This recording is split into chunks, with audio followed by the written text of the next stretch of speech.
Boys, what's going on? Hey, fellas. Hey, the prodigal, my son returns. There he is.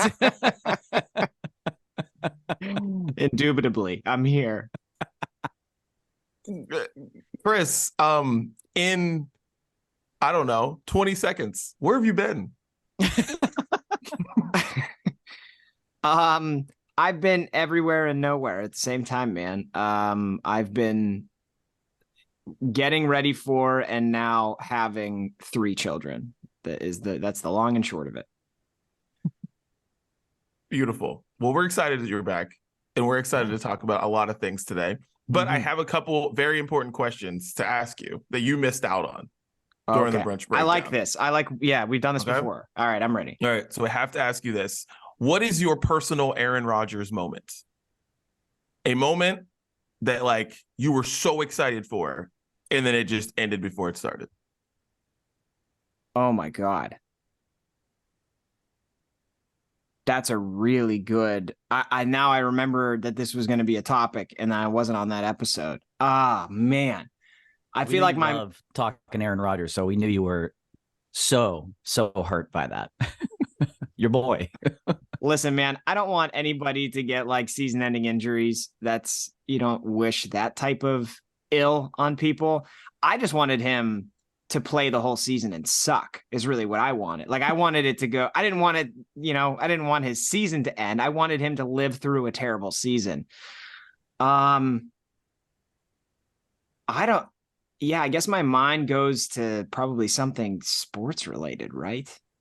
Oh. Yeah, I'll go with this. So like huge build up and then it doesn't go the way that you wanted it. When the Penguins came back home I think it was 2017 against the Sharks, they came back home. It was like game 5 with a chance to win the Stanley Cup on home ice. We've never done it before. There were obviously sold out inside. There were like 20,000 people sitting outside of the arena to watch the game.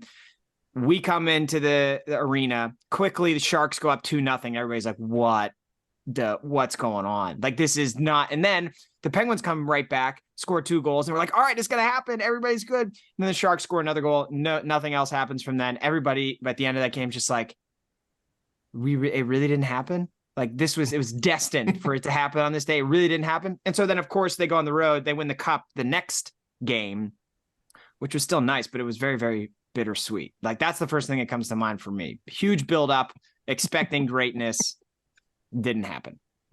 You know what's funny is I remember like watching that game from afar, like watching the game from here, and just like stopping everything I was doing. Got Wingstop that day, making sure that I was going to be around the TV to watch it, and it just didn't happen.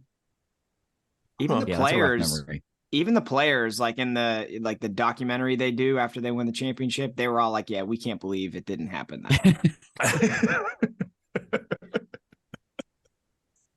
Well, I have another question for you, but we're going to start the show. It's the Brunch Breakdown. Didi out here in Los Angeles. Chris and Dan are in Pittsburgh. And today on the show, we're going to be talking Golden Bachelor because you know what? We're all sort of fans of The Bachelor or like to make fun of it. And we're going to talk about the Golden Bachelor, which starts like tomorrow. Chris has a special topic for us that we can't wait to talk about. And we're going to be talking about things that you can't do anymore as a older person that you thought you could, but you can't. It's all about Kevin Hart hurting himself while trying to race the Patriots running back Stephen Ridley. So we're going to talk about that and music and beer and more. It's going to be fun. I'm super excited. Dan, let everybody know where they can find the 3 of us on the Brunch Breakdown. That's right. The 3 of us, we're all here everywhere. And that's where you can find the Brunch Breakdown everywhere. People, anywhere podcasts are available. Hit follow, hit subscribe. Brand new episodes come your way every Wednesday.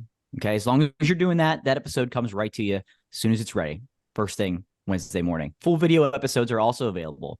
That's on YouTube and our Facebook page. And those have a premiere time, noon Eastern, 9 a.m. Pacific. But of course, also available anytime on demand. After that, if you'd like to watch. We're everywhere on social media. Facebook, X, Instagram, Threads. Maybe it should be called Treads. Maybe it would get a little bit more traction. Threads. That's a future topic for another day. Triller and Threads. That's what it was. Coming together. TikTok, we're there. That's where the brunch bites are. Okay. At Brunch Breakdown. And of course, we have the Sounds of Brunch, which we give you what we're listening to each and every week. We put it into a beautiful little playlist, packaged it together, keep last week's on there in case you're playing a little catch up. We all play a little catch up here and there. So we keep last week's on there for you. We update that on Spotify every Friday. Find it there. The Sounds of Brunch. Beautiful. All right. Treads. Well, what's up? Treads. Treads. Yeah. Seriously. Next week on the Brunch Breakdown, we should do a check-in on Threads. Dude, Yeah. This is maybe our opportunity check. maybe it's our opportunity to do like spoken history of social media and then like where we've ended up. Okay. I love it. like that. What are we doing? I like that. I'm a big fan of that. All right. Well, let's get random topics off our chests. Chris, you haven't been here. Get it off your chest, man. Let's go. So what I want to get off my chest here is I went to a football game last night. It was an 8 p.m. kickoff. And like we've learned so much over the last 5 years, 10 years or so about like the teams that draw the most attention, the most eyeballs, the best ratings for football games. And like every network is trying to grab as much attention as they possibly can. And I would like to put this out there as we move forward and we try to figure out how to like standardize college football to make it better for everybody. I just think there are some teams, whether it be based on their reputation or based on how their season is currently going, there are some teams that just should not be involved in an 8 p.m. kickoff. Okay. And I just so happen to root for one of those teams. We suck this year. There was absolutely no reason for me to have to watch my football team kick a freaking football game off at 8 p.m. at night. What are we doing? Who's tuning in for that? Like, no, I mean, most of the people that root for this team, my team, didn't even want to watch the game. So why are we putting it at 8 p.m.? Like, I think that is actually a deterrent. I think a lot of people didn't show up because the game was at 8 p.m. And a lot of people probably didn't watch because the game was at 8 p.m. up against other far more entertaining football games. We got to do something here because, like, as a viewer, as an attender, it's rough. There's just who's this helping? It was on ACC Network. Guarantee you they didn't sell extra ad space because my 1-3 football team kicked off at 8 p.m. I don't know. I don't know what we're doing here. I'm tired. I'm already tired. Like I already got shit going on. I haven't been to a noon kickoff and I can't tell you how long. And I used to think noon kickoffs were lame and you want to be the team that kicks off at like 7 or 8 p.m. Oh my goodness gracious, was I wrong? Like noon kickoffs are the shit. And I want as many of them as I can possibly get. Chris, you read my mind with that. That's exactly what I was thinking. And I'm glad we shared this opinion that we used to hate and always talk shit on noon kickoffs. I don't know if we're getting one this year. It doesn't look like it. And it kind of sucks. And I can't believe I'm saying that. There was just something about like an 8 a.m. tailgate, some breakfast Sammys, coffee with a little alcohol of choice. And I mean, that's not a bad way to go. That's not a bad way to do it, right? The all day wait, stay up all night for what was a miserable time. Certainly not worth it. Certainly not worth it. So I'm with you. I'm 100% with you. The thing that I'm shocked about with it is that, like, read the room, okay? Ohio State and Notre Dame are on. Yeah. Why is any team in the Midwest kicking off at the same time as that game? Like, I don't care who you are a fan of. I don't care who you like. Everyone is going to be watching that game or going to that game. Just proximity. It's like no one in the Midwest was watching anything other than that game. That's it. Like, that's why it's weird that game started at the same time or whatever, an hour before or whatever. Just kind of silly. I was like, why are they on at the same time? This is stupid. Didi, not only everybody, which everybody sounds like everybody, but everybody to the point that, like, I have club seats. when I went into the club, I saw 2 people watching that game on their phone instead of watching the game that they paid a ticket for to attend. Like, this is ridiculous. And read what did you said it. Read the room, folks, and figure it out. And how about this? Not every game needs to be on TV. Okay. What about that? What, like, does your team's FCS opponent, does that game need to be on TV? Asking for a friend here. Just a thought. Thank you. Thank you for your time. That is beautiful. And just one last thought on that right there is that I've been saying for years that like some college football games should be on at 9 a.m. And like not just West Coast time. I mean, whatever time. Like when you're playing Wofford or Duquesne, there's no reason for that game to be on any like that game should be done before noon. Like it shouldn't be on at noon. It should be before noon. Yeah, dude, like 2 or 3 years ago, Pitt had an 11 a.m. kickoff. It was unbelievable. I loved it. I'm all for kickoffs. Let's go. All for it. Dan, get it off your chest. Well, boys, in about 2 months from now, all right, we're at the end of September. So fast forward, end of November. That's when we start to hear people complain. One of them, a co-host on this podcast, about people who decorate too early for Christmas. Right? It's almost that season. That's when it happens, November. I think you know who I'm talking about. It happens every year, and it's guaranteed. It guaranteed to start just before Thanksgiving, right? That's usually when those complaints start to come out. But you know what? I have seen numerous homes, decorated for well over a week at this point. So starting in mid-September for Halloween, which is over 6 weeks away. 6 weeks. That's longer than the time frame between Thanksgiving and Christmas. But no one's talking about it. No one's complaining about it. This is like the Canadian wildfires all over again. No one's talking about it. Thank you. Come to the brunch breakdown for the topic that no one's talking about. That's right.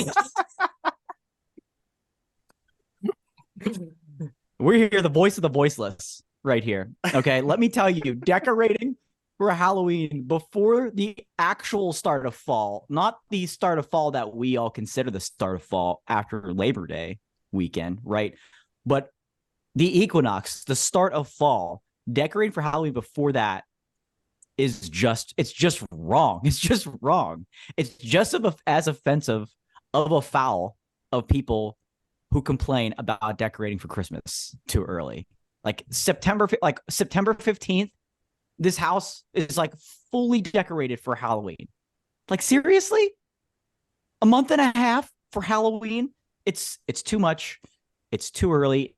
You know what? It just needed to be said. I'm so glad we have this platform to do this because people need to hear about this. Like it's too much, people. Like get real. Wait till the fall equinox, then you have our blessing. Dude, talk about it. I'm with you. I love this. There's multiple houses within like 2 minutes of me that have like 12-foot tall skeletons in their front yard. They're everywhere. Yeah. Yes. And like, if I'm being honest with you, like I know everybody's more or less into different holidays. I've never understood the whole thing about like, I'm going to decorate my house with dead people. It's just, I never got it. Okay. So I don't get that part of Halloween, but like you said, like school started and then skeletons started going up in the neighborhood. I just don't understand what's going on. And it's like hot and humid and you have a witch out. Like, what are we doing? Yeah. Yeah. Dude, I've never wanted to, like, I just live in a, normal neighborhood. I don't live in a gated community. I don't have an HOA, but I never have wanted more in my life to have an HOA than right now, because there are like 4 houses that have 12-foot tall, like skyscraper looking skeletons, blow up monsters, whatever. And I just want them down. I need someone in the neighborhood to be like, to go to the meeting and just say, whatever these people are doing in this house, that house, and that house, it needs to stop. It's not what I signed up. It's not my community. It's not what we do here. I need somebody to do that so bad, but like, I just live in a normal neighborhood, so I can't do it. So all I can do is drive past it and just be annoyed. So I feel you. Let's clip this because I'm in a Facebook group for our neighborhood, and I'll post this clip in our neighborhood's Facebook group. Love Beautiful. it. And I'll just put Message like sent. what Dan said. He said, talk about it. I'm just going to put that as the caption. Talk about it. Talk about it. So the thing that I want to get off my chest is just because I see people like say things on social media a lot who I know are parents and they are my age. And I want to just give this message out to all millennials, Gen X, people who have children. Our kids, you may not think about it because they're really young, because some of them are really young right now, you know, but like everything that we've ever thought or said, they will be able to look up and they will be able to potentially hate us for it, or at least just ask us about why we said these things. So when you're posting things politically, when you're posting things that just, you know, might be controversial opinions or whatever, think about it and realize that we are not people who were born in 1960. We have to live with whatever we said. People are going to ask us all these things. They're going to come up. And a lot of people think of it as like cancel culture, blah, blah, blah. We're not celebrities. No one's worried about that for us. It's going to be our kids that like look up these things and type in @DD is bored and just put in blank topic to see where my head was at back in 2023. And then they're going to, you know, look that up and be like, hey, why did you say this? Why were you against that? And it's going to look very weird 20 years from now, probably. So just think about that when you are posting, because like people will be able to look up, and the people who are most important to us will be looking up what we have said and what we have thought. So I'm not saying not to say whatever you want, dude, say whatever you want.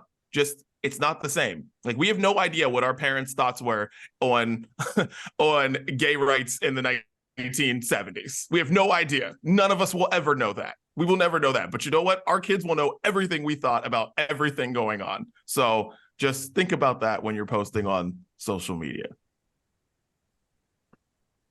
Can see it now. Dad, did you have like a pro Canada take when they had the wildfire in 2023? Aren't we at war with Canada right now?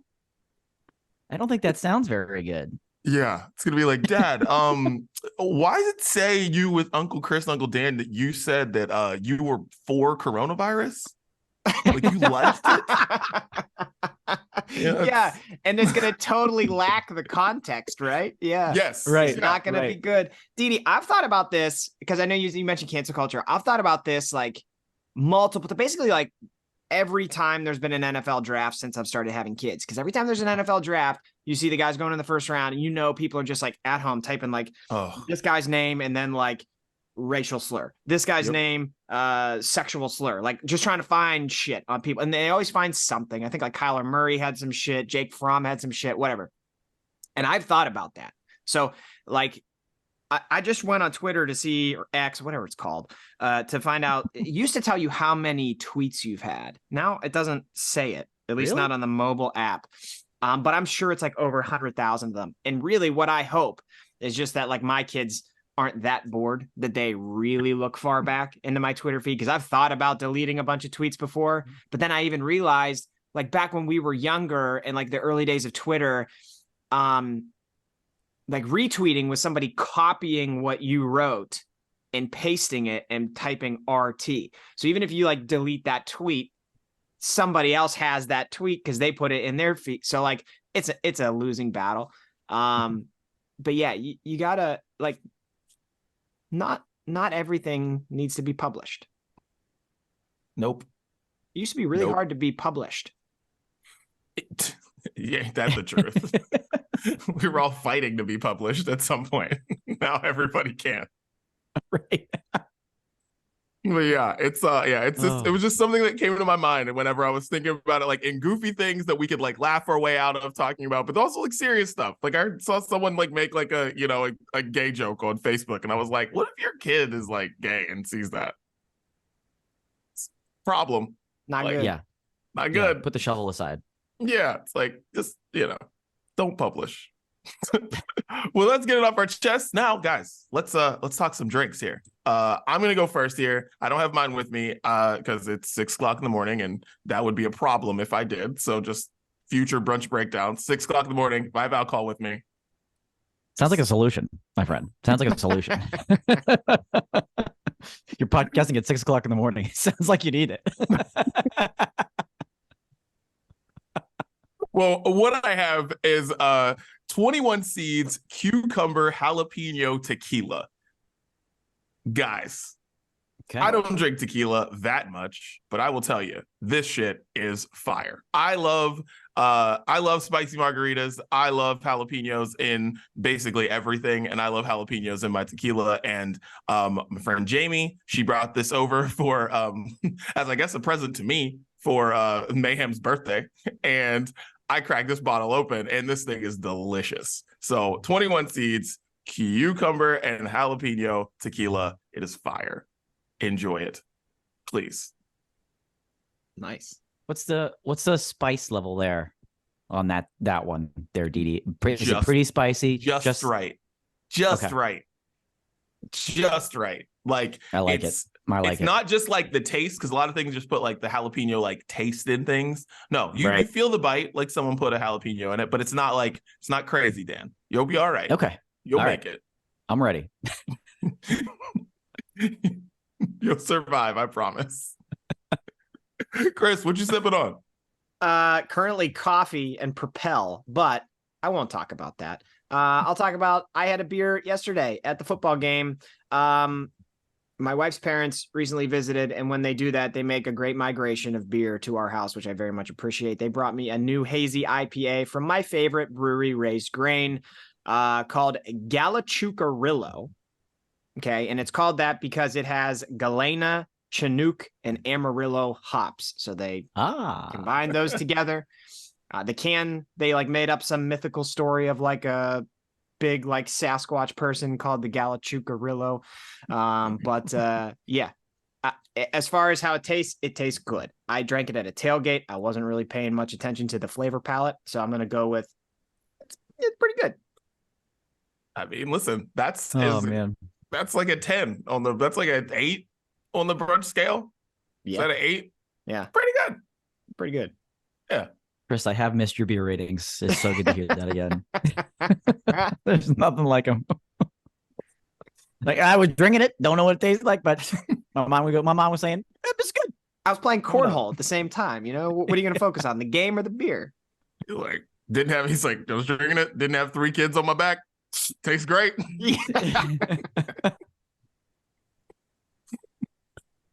Oh, it tasted like freedom. It's all that mattered. It tasted like freedom to you. That's it. Yeah. Well, for me this week, I've got a pretty unique one. I had 2 local Pittsburgh area breweries came together for a collaboration. The breweries are Coven Brewing, which is very Halloween appropriate, and Allegheny City Brewing. And they've created the Purple People Eater pumpkin beer.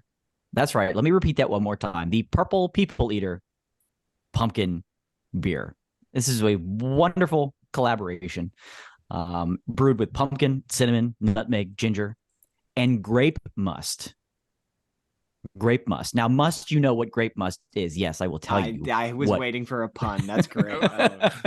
Because you must know about grape must. So grape must is essentially squeezed grape juice that is awaiting to be turned into wine. Okay, so that's basically what grape must is. Wait, say that again. So repeat that. Grape must is squeezed grape juice awaiting to be turned into wine just before it starts the fermentation process. The middleman. Okay. The middleman. The grape must. Probably could have used a better name than must. Yeah. But here we are. So the grape must is what gets this really dark purple color, hence the Purple people eater, because when you think of pumpkin beers and fall beers, even, you certainly don't think of purple. But this, I don't know why I just had that accent. All of a sudden, I'm on Sesame Street. Purple people eaters got me all kakachukamunga, like those hops that you had there, Chris. But it's really, really dark purple beer, and it is strange to look at, almost strange to drink in a way. And I'll be honest, when I first had it, I didn't get like a ton of pumpkin. It was mostly the cinnamon and the clove, and you got like a hint of the grape kind of on the back end.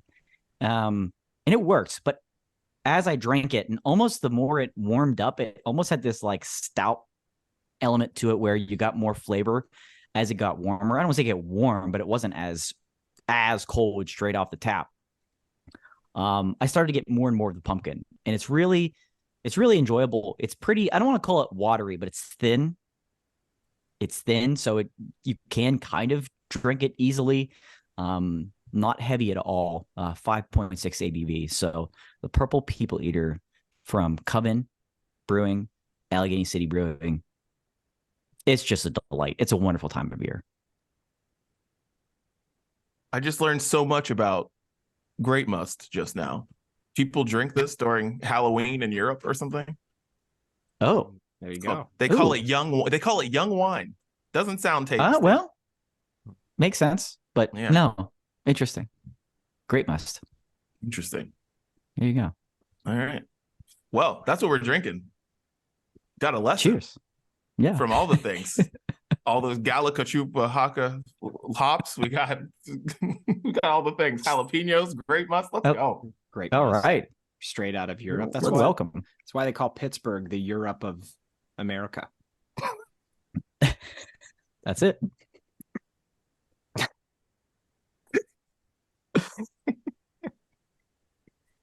Go ahead. Transition, Dee.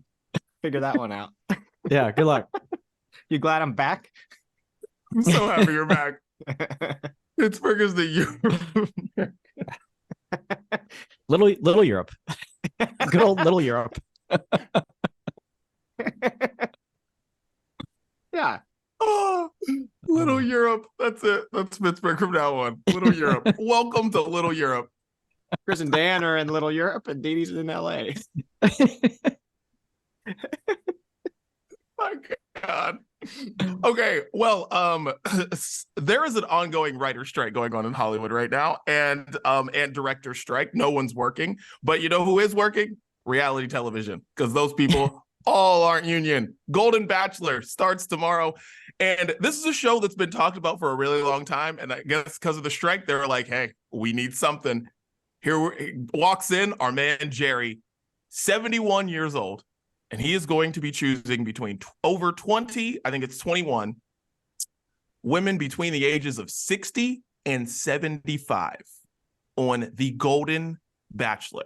Same house, same setup, same everything. It's not like it's at an old folks home and it's not in Miami, which is where I would have put it. I would have put it in Florida somewhere, but listen, whatever. It's still in Malibu, all the same. Same thing, just going to be really old people in there, 60 to 75. What do you guys think?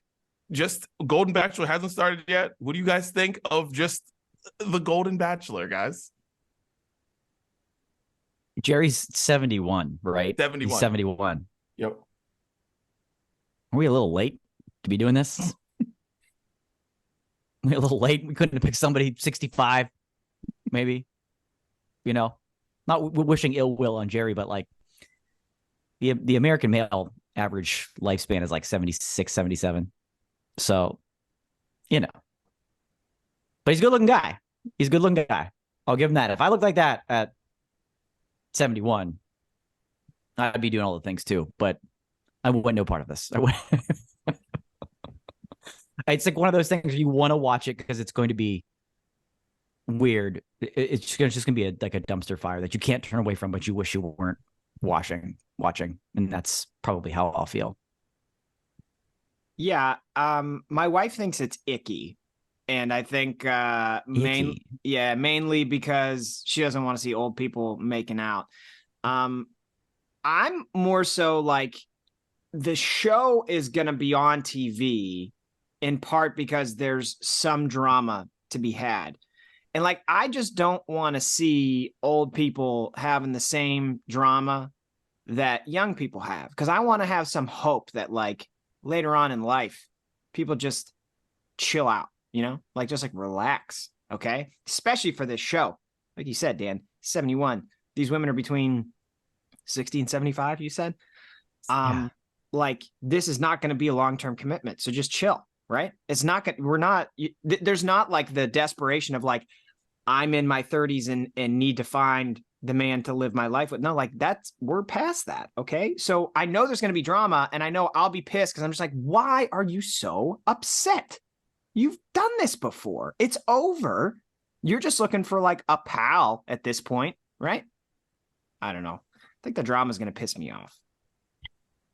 Like, I am very interested to watch the first episode because it's going to be different. And I read one thing about it in the LA Times, and it was one of the producers, and they were like, they started shooting, and they were like, okay, this feels like The Bachelor.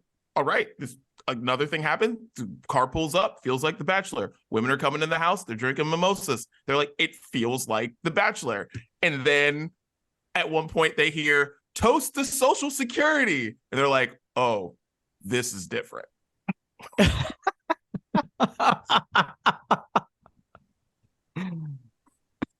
So I'm very excited about those changes. And just the thought of, like what you said, Chris, there's not like women in their late 20s or mid 30s or some in their 40s, like looking for this guy that they haven't been able to find, blah, blah, blah. And it's so desperate. So they're like trying to sabotage all this stuff. Like, I'm like, how? I don't see that happening. And since it's 60 to 75, if you were famous, you were already famous. Like, or you're not trying to be famous. Because like most of the people on The Bachelor, they're, they might be looking for love, but they're also like, I mean, it'd be cool to, stretch this out a little bit. But for like these people, none of these people are trying to be famous. So like, I'm interested to see. It might end up being very boring. Because no, but I don't think it will. For that. I don't think it will. I don't think they'd put it on TV if it was boring. Mm. Well, that football game was on last night. Oh God, that was boring. That's a really good point, actually. That's a very good point. That's not a reason that it should be, right? That doesn't mean it should be. Thanks. Yeah, I don't know. Like half these women are retired. Like 10 of the women are retired. The other ones are working, I guess. But we can't. Didi, you worry me by saying it's like the exact same thing. Like we can't do the fantasy suite here, right? We can't. We can't have it. Oh, see, now I'm feeling the ickiness. That's yucky. I can't have that. I can't have that. Like they'll have the whole, going back home, meeting family and everything like that. It'll be really weird. Yeah, you're not meeting their parents. Yeah, right. It's like the opposite. Yeah. They're meeting the kids. Going the other way. Here's the kids and the grandkids. But we have to draw the line at the fantasy suite, please. Jesse Palmer, if you're listening, please do something. I know it's probably already been filmed, but please put an end to that. That has to be the one exception. The one exception. No fantasy suite. It's bad when Dan reaches out and makes a plea to Jesse Palmer. He doesn't do that all the time. But no, when times are tough, only special occasions.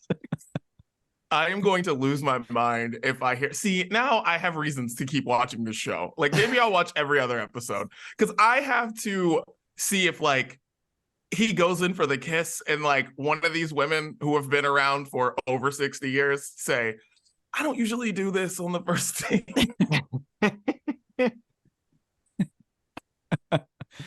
Do you want to go back and take a nap together? Mid-afternoon nap together? How's that sound? Well, after we want to sip on some grape must and go back to my my place for a nap. And like all the travel they do on The Bachelor, like they just get on planes and go to random places. They're like, oh, we're going from LA to the Ohio State Fair. And then they go from the Ohio State Fair to freaking Europe. And then they go from Europe back to LA. It's like, there's a lot of travel. I know when my parents come to LA, it's like, they need like a day to like chill out.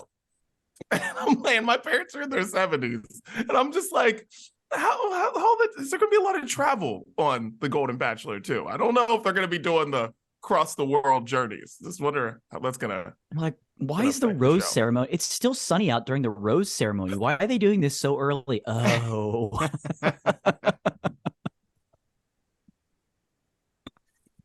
Like, wait, they can't wait that long. They can't wait up. They can't wait up. Yeah. Oh, can they winterize the pool? Like, make that off limits too? I don't need to be saying that. That is more icky right there. Oh yeah. Let's go. Hot tub. Ooh. Oh.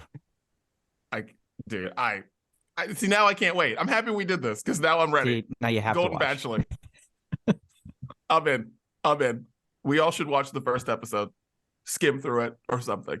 We all should. Yeah, we'll have to. Yep. We'll have to. Got to do it. Tune back here for your recap, your weekly recap. Weekly? I don't know. First episode. Also, ABC, don't get desperate either. I don't need the Golden Bachelorette. Like, we're not going to do, we're not going to find, if Joan doesn't make it through, she's going to be the next. Like, this is a one-off. This is one time. You get one pass. I don't know. I don't know, Dan. I don't know. I think we're gonna drive some ratings to this show, and then it's all bets are off. Golden Bachelorette. We'll see. We'll see. I'm ready. All I know is there's a woman named Joan on there. Pretty fine. Just throwing it out there. Look out for Joan. Look out for Joan. You're in the clubhouse. All right. Well, Chris, you've had some weeks off of the Brunch Breakdown craziness. And when we say weeks off, sometimes Chris hits us up like 2 minutes before the show. And it's like, my life's in shambles. Have fun, boys. Yeah. That was the last one for sure. I didn't even realize like what day and what time it was. And I was like, oh shit, they're hopping on Zoom now. Sorry, guys. I do mean sorry. Well, Chris, let us know what is on the mind of Chris Gates right now. What's going on? Well, we had a kid. So... Yeah. Congrats. Hey, thanks, man.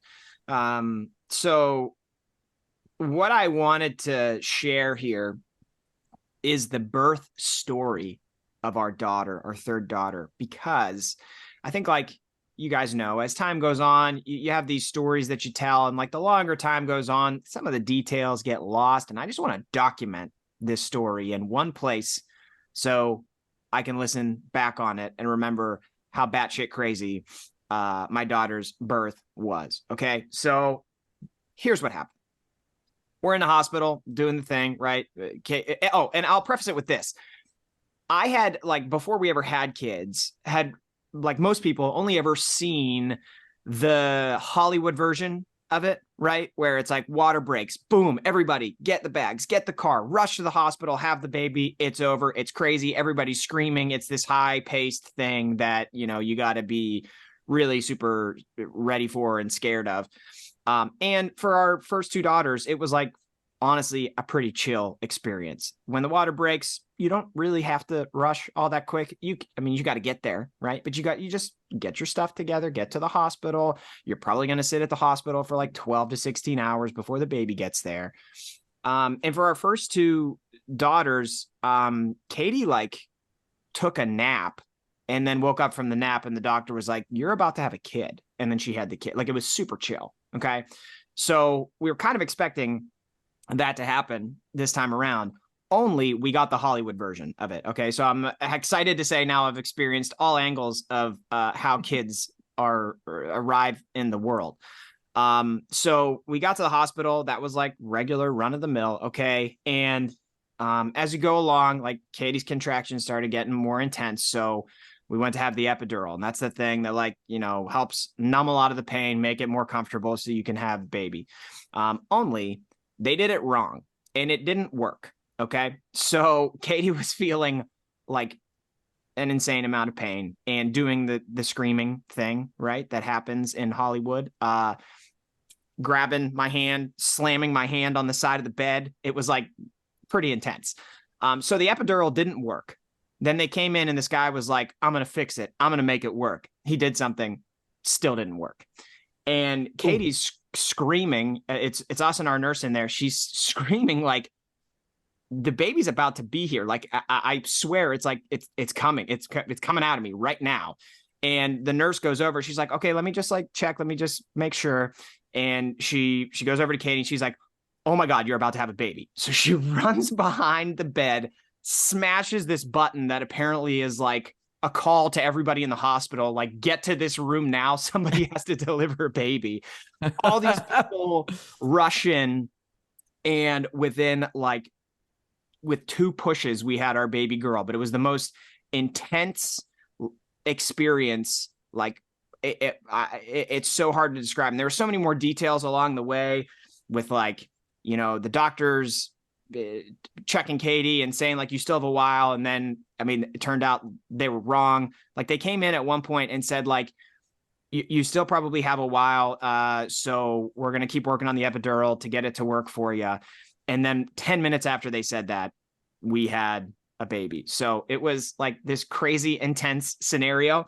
And I had always told people, like I said at the beginning, childbirth, it's like not this intense Hollywood thing that you've seen in the movies or on TV. But now I have to say, like, it actually could be because it was for our daughter. And I'm glad it's over. It was pretty intense. Tale as old as time. Oh my God.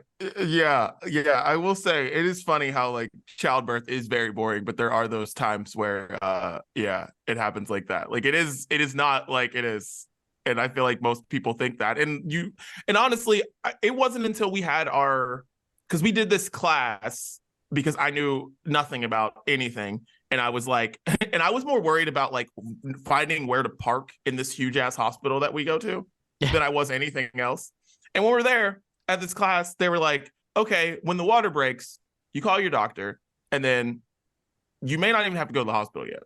Yeah. You literally just chill there until, like, contractions are, like, close enough, then you go. Like, you don't even do anything when the water breaks. It's not like water breaks, oh my God, we all got to rush to the hospital. You're going to have the baby in a cab. No, it's not how it works. So Yeah. for most cases, but it sounds like, from what I know of Katie's situation, it sounds like if you guys were in a cab, you guys might have the baby in a cab. Bro, it was insane. Because, like, the way they check is they're like, how dilated are you? Because that tells you, like, how soon the baby's going to be there. And they're like, oh, you're 5 centimeters. And then within 5 minutes, we had a baby. So, like, how does that happen? I feel like that's not normal. We asked the nurse afterwards. We're like, have you seen that before? She's like, that's one of the fastest I've ever seen. I was like, oh, cool. So we're setting, like, hospital records here. You know, maybe we have an Olympian on our hands and she's going to be a sprinter one day. You never know. There you go. Get him started early. Didi knows that all too well. Oh, I know. Didi loves to get behind future Olympians, as we know. So maybe I have one, Didi. Yeah. I'll keep you in the loop. Listen, I'm going to keep track of this because I love those names. And, like, you know, when Pac-Man Jones is an example of this, where, like, the reason his name is Pac-Man is because, like, he used to bite on his mom's boob. Like, I did Pac-Man. not know that. That is the That is reason news. why That is news his to me. nickname is Learning Pac-Man everything Jones. And he ended up becoming a very successful NFL player. So I like when there's nicknames like that. So if maybe she is going to be a sprinter, all right, get her in track ASAP. Let's go. ASAP. Okay. As fast as you can, get her in track, and let's see what we got here. I think we got one. We'll see. Yeah, You might have one. we might. Future of Team USA is hopeful. I can't wait. I like this. Team USA, 20 years. Here we come. Yeah, I'm like, oof, how far we got? So long way. All right. Last topic. Let's get into it. Kevin Hart raced Stephen Ridley and hurt himself. Speaking It of was sprinting, very sad. Speaking of sprinting, there you Yeah. go. And hurt himself pretty bad. And this led to Chris asking us in the old group chat, what's something you've done physically recently that made you realize I can't do young shit anymore? Chris, what have you done recently? Said, I can't do young shit anymore. this one isn't that intense, but, like, it was a humbling moment. I I tried to like run and jump and see if I could grab or touch the rim on a basketball hoop. And bro, like it's one thing to jump or like hop around with your kids. It's another thing to try to maximally jump. And I didn't hurt myself, but from the moment my feet left the ground, I felt like a baby deer trying to walk. Like I felt totally like an out of body experience. I don't know how to control my body in this space. Like, what am I doing? Like unstable. And that's something we used to do all the time when we were kids. Like, can you touch net? Can you touch rim? And it was like very humbling to try to maximally do that. And as I got in the air, I was like, oh shit, what do I do? What do I do? And then I landed. I was like, I'm never doing that again. So that was a big moment for me. And that was a couple years ago, but that was a big moment for me where I was like, yeah, this, a lot of those youthful skills, they're gone. Yeah, it's That's a good one. Sad moment of reality. I love that one. That's a good one. How about you boys? Dan? Mine happened a little ways back as well, but I was playing basketball with my nephew, and like 4 minutes in, I'm like, I'm completely winded. I'm like, the cardio levels are just not where they used to be. Yeah, I work out, but like not like I could just pick up a game of basketball. I was like, yo, nephew, I got to stretch first. Like, hang on just a minute. Like, I got an old man stretch before we do this. And I was winded early, and it was like, holy shit, it's not what it used to be. He used to just be able to like go into the driveway and pick up basketball and play for like an hour. And I just don't have it anymore. And it was sad. It was sad. Mine is also basketball too. Uh-oh. Says a lot about basketball. I went to a court near my house, and I just saw like kids like running games like half court, and I like hopped in. I played one game, and after one game, they're like, all right, we're running it back. And I was like, okay. And so I did it. And then after, I literally sat in my car as they keep playing. They're like, oh, you're leaving? I was like, yeah, I'm leaving. I'm out of here. I sat in my car, and I don't know if it was sweat or tears, but like, I just couldn't move. Like, I legitimately like didn't have the strength to drive home. Like, I was so dead. And playing pickup games of basketball is something we would literally drive from court to court from like next town over, this town here, and play all day long. Mm. And now I'm like struggling to play 2 games with people who are younger than I am. And I'm like, yeah. And from that point on, I just, I go and I get shots up by myself. And then I see people come and they're like, hey, you want to run? I'm like, nah, you guys got the court. It's all you. I'm good. I'm good. But yeah. Basketball's humbling, man. It's humbling for us. We'll humble you very quickly. Oh, that hurt. Yeah. Oh, I have another one that's not like physical per se, but it involves some motor skills. Writing, just like writing. Oh, like handwriting, and not just like taking notes in a meeting, but yeah, handwriting, like a letter or something. Oh man, I'm like cramping up like a paragraph in. I'm like, oh my gosh, like this used to be school all the time. You'd have to write everything by hand, cursive, which they don't even teach anymore. But if you have to write more than a couple of notes in a meeting, if you just sit there and write for 5 minutes, I'm like the claw over here, just cramped up. It's frozen. I'm like, ooh, I gotta work on these skills a little bit here. This is sad. I'm just so used to this, just typing with your fingers. But old motor skills, don't let them go. Don't let them go, because that's also humbling when you're there. Like, I need an ice pack, please. I got 4 more paragraphs to write. Jeez. Yeah, right. Do you guys have cell phone pinky? Is your pinky like just gradually like moving in, or is it this? And I have a Ooh, yeah. callus. I have a it's like a callus on the on this Yeah. part of my from holding the bottom of my phone like that. Yeah. man. Yeah. Because someone Human evolution is going to look so weird in like 200 years. We're all going to have hunchbacks and our hands are going to be like freaking. Dude, it's so because I heard someone say that on a podcast. I'd never heard of the cell phone pinky thing before, and I like looked at my fingers like, oh yeah, it just automatically goes in now. It's like you put it straight and then just goes in, and I'm like, oh, that's weird. That's bizarre. Well, off that great topic, let's get into music. What are we listening to, boys? I will get us started.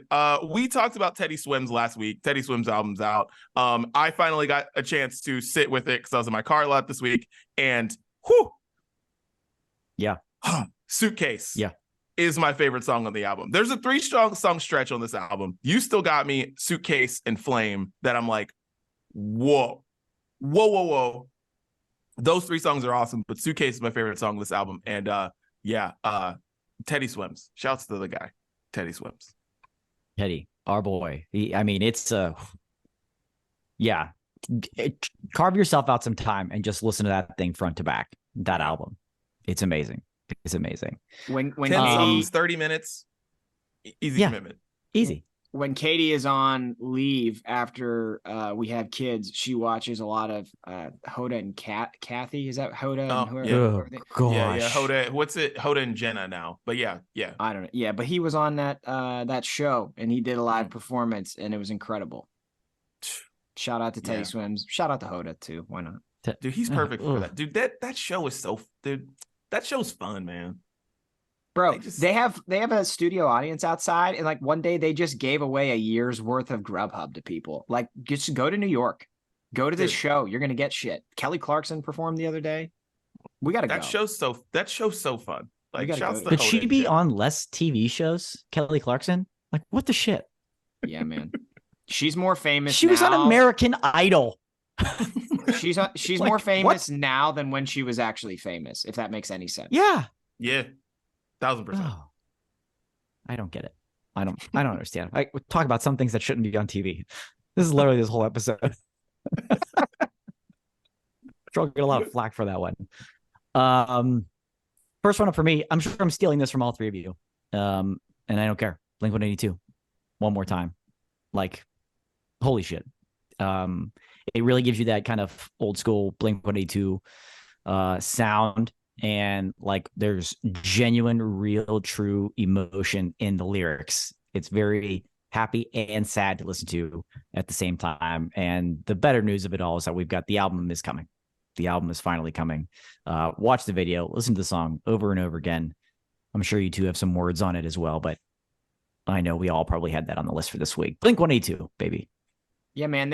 I watched a really good interview with them about that song and about the album where like they talked about why did it have to take like Travis getting in a plane crash and Mark he had cancer, like what, like why did it have to take that for them to get back together and play music together again?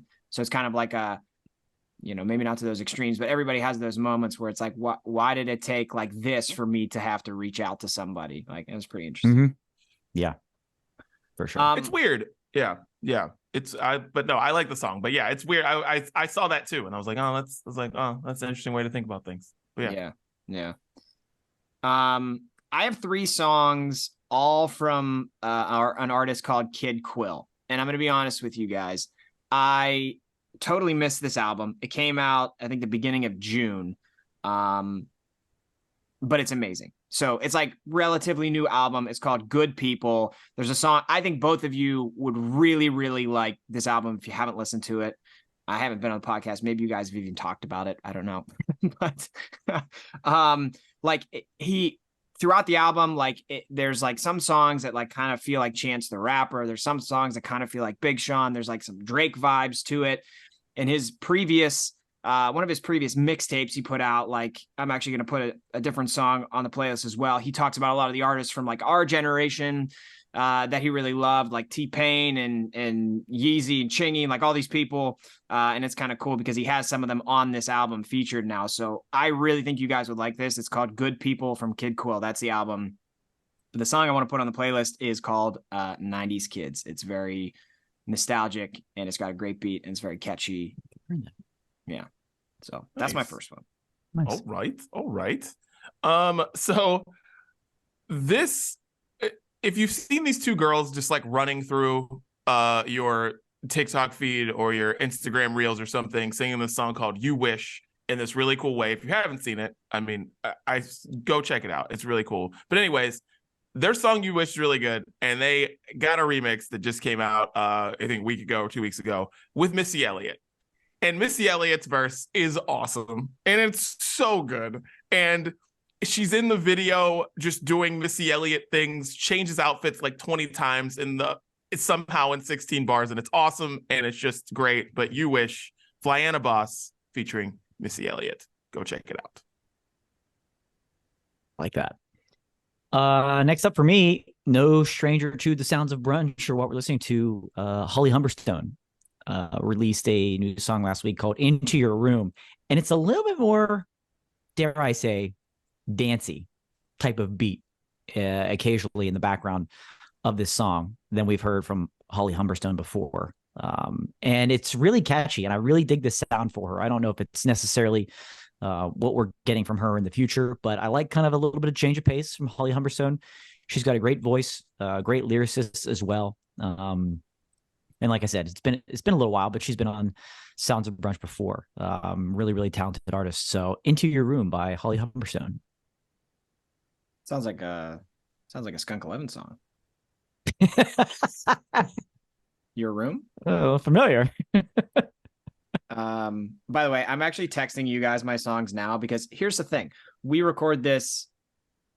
We record our episodes like 5 days before Dan asks for the songs, and I almost always forget the songs that I've actually put on the playlist. So I'm gonna send them now so I don't forget them.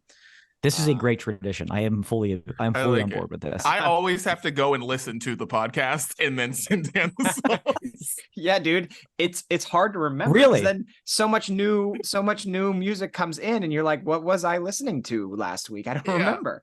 So I'm doing my homework early. This is not something I was known for, but I'm doing my homework early, Dan. Okay, new tradition, sending them the day that we record to make it easier for everybody. Yeah. I'm in for this. We'll try it. The next one I'm putting on the playlist is Kid Quill's song Playlist, and it's from his mixtape from 2017. It's called 94.3 The Real. But he just like goes through a lot of the different artists that kind of inspire his music, and it's a lot of the artists that we listened to when, I don't know, we were younger. So that's my second song. Nice. And my last song is Saoirse's pick of the week. Lil Durk and J. Cole, All My Life, the clean version. Because all of a sudden, the other day, she just starts singing at times. Like I always say, she's just my child. She talks to herself. She sings. She's in her own world. And she's playing with Barbies. And all of a sudden, I just hear her singing, All My Life. Bring me down. And I'm like, are you singing All My Life? So then I was like, hey Siri, play All My Life. And then she just started singing and dancing to it. I was like, what? Oh, this is amazing. And this is why, see, and Siri just started playing it. And this is the reason why I had, and this is the reason why I had children. So I could, just make sure that they have great music tastes. That's really all I care about for my children. I don't care if they become successful or anything. I just want them to have great music tastes. And yeah, All My Life, Lil Durk, J. Cole. That's Saoirse's pick of the week. Does it by any chance sample All My Life by Casey and JoJo? It does not. That's what I was thinking. That's what I was thinking too. It does not. It does not, but there are kids singing the chorus, and I challenge you to find a hip hop song from the past 50 years that has kids singing in the chorus that isn't fire. Find one. Just find one. That's fair. Find one. Yeah. I don't care what it is. If it's got kids singing in the chorus, it is fire. Find one that isn't good, please. But that song's awesome, and my daughter just is obsessed with it. So. Check it out. That's a great point. That's a great point. I love it. Last one for me comes from an artist called Talk. If you're not familiar with Talk, he released a song. His most popular song is "Runaway to Mars," and it like gives me chills every time I hear it. It's got a super, super powerful voice. I definitely encourage you to check out that song, but that's not the one I'm talking about this week. He released a single called Wasteland, and I got to hear him perform this live when he opened for Milky Chance and Young the Giant. Chris, one of your favorites, Milky Chance. And it was just an incredible lineup, an incredible show. And I heard this song, I was like, damn, I need this. And it wasn't out yet, and it's finally out now. I'm very, very happy about that. So check out Talk and check out Wasteland. Shout out to Milky Chance, man. There you go. Shout out to the Milky Chance. My voice. My last one is again Kid Quill. He just actually last week put out a new song called Indy 500. I'm gonna put that on the playlist this week. But then you know what? I'm going in here, and I'm putting Casey and JoJo on there too. Yes. Oh, there we go. Yes. I like Good it. Move. Good I move. like it. And that's gonna wrap it up for me, boys. Beautiful. Well, you know what, guys? That was great. I'm very happy we're all here. This is beautiful. Listen to the sounds of brunch. Tell Siri to play the sounds of brunch. Tell Alexa to play the sound of brunch. Everyone, and listen to the playlist every week. Updated it's updated every week, but it's got 2 weeks of songs on it. I almost messed that up. But anyways, listen to it. You'll hear all of our music and everything that we love, including KC and JoJo on the playlist this week. All right. Well, boys, any final thoughts on the brunch breakdown? We learned a lot this week, I think. There's a lot of lessons to be learned. Most importantly, grape must is something you put in beer and not something you'll discover on the Golden Bachelor. We also just hit Didi's face. Jerry, is that grape must? Oh, sorry. Sorry. You only learn that type of information when you speak to people from the Europe of America. Because we're cultured. We're cultured. Wait till our album comes out featuring Lil Europe. That's us. Kid Quill featuring Casey and JoJo and Lil Europe. Let's go. What are we doing? It's the brunch breakdown. We're out.